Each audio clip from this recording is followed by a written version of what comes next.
that the abandoning of the reliance on the Spirit and adhering to the reliance of our carnal mind is going to leave our hearts uncovered by the anointing of Yahuwah, and as such, our hearts are in a state of shittim wood, unfiltered emotion, unfiltered feeling, unfiltered thoughts.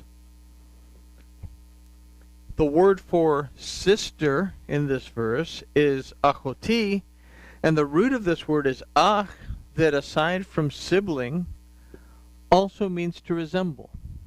Achoti is sister, ach is brother, but they both have the same root. It means to resemble something. To resemble. The word for I pray you is na, that we said, okay, it can mean please, but it also means now.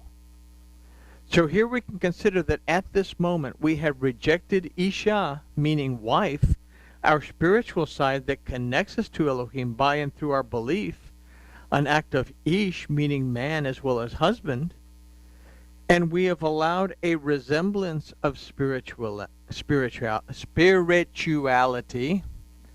try that again. We have allowed a resemblance of spirituality, achoti, sister, to take its place. We don't want to appear too spiritual in the face of crisis. What will people think? They want to see us taking action. They want to see just the right amount of spirituality, just something on the outside, but they want to see you do something. So now we have a form of reverence, but we deny the power of a spiritual connection with Yahuwah, our Elohim. We alienate ourselves from Yahusha, the redemption, deliverance, and restoration of Yahuwah. A false belief is an enticement of the Satan, can become manifest in our situation, and we come to believe that my soul may live because of you. Because of this manifested false belief, we appease those who are critical of relying on any kind of spiritual mumbo-jumbo. And this takes us back to our first study, poses a question. If I was able to stand my ground when I began this journey, what has changed to cause me to doubt my walk and be concerned with what people may think? When we started out, we made changes that were not popular, still are not popular today. And we stood our ground. We took the lumps. We still take the lumps because we still stand our ground. But when it comes to actually applying what we believe, we get run over because we keep these things separated. We don't become a whole. We're made to be a vessel that contains the Ruach of Elohim.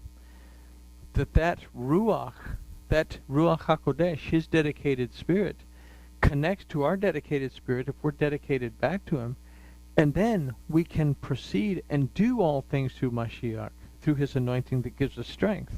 Otherwise, we're just a half a person trying to get through carnally in a carnally minded world, because we can't grasp that what occurs in the spiritual realm affects what occurs in the physical.